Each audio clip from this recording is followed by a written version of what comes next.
BJP ने भूमियारों के लिए कर दिया बड़ा ऐलान। अब भूमियार समाज भी हो जाएगा खुश।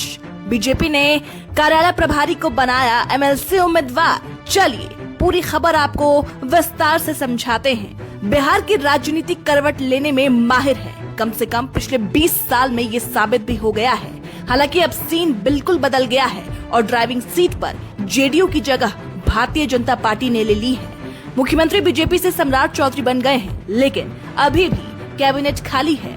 लिहाजा दिल्ली दरबार में नेता खूब हाजिरी भी लगा रहे हैं। वहीं बीजेपी ने इशारा दे दिया है कि काम करने वालों को अलग तरह से एडजस्ट किया जा सकता है। जी हां, बीजेपी ने इसका पहला इशारा मंगलवार को ही दे दिया, जब उसने मंगल पांडे वाली खाली हुई विधानसभा सीट के उम्मीदवार की घोषणा की।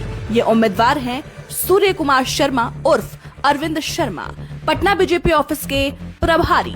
विजय कुमार सिन्हा के डिमोशन के बाद भूमियार समाज में बीजेपी के प्रति जबरदस्त नाराजगी दिख रही थी। बीजेपी भी अपने कोर वोटरों के रूप से परेशान थी, लिहाजा उसने मौका देखते ही अरविंद शर्मा का नाम एमएलसी के लिए आगे कर दिया। आपको बता दें, सूर्य कुमार शर्मा उर्फ अरविंद शर्मा भूमियार समाज से आते हैं। 2025 में जब बिहार विधानसभा चुनाव में एनडीए को बम्पर बहुमत मिला, तो सबसे वरिष्ठ नेता नंद किशोर यादव को ना तो चुनाव लड़ाया गया और न ही उन्हें एमएलसी बनाने की कोशिश की गई। इसलिए कह रहे हैं कि बीजेपी हर नेता का एडजस्टमेंट करती है।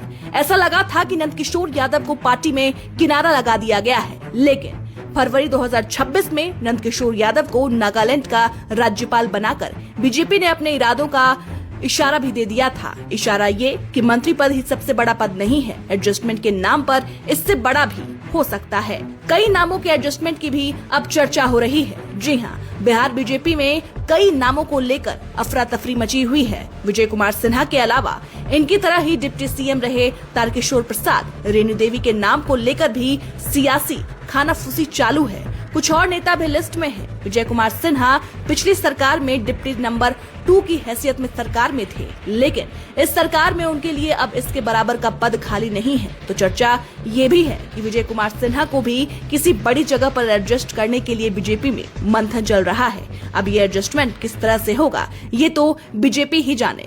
फिलहाल जो सूत्र कह रहे हैं, उसका साफ साफ कहना है कि बिहार में बीजेपी चाहे तो नई सरकार में बोर्ड और निगमों और अपने उन नेताओं या विधायकों का एडजस्टमेंट कर सकती है जिन्हें इस बार मंत्री पद पर मिलने के आसार न के बराबर हैं। अगर नाम बड़ा हुआ तो एमएलसी या फिर राज्यपाल पद के लिए भी सोचा जा सकता है।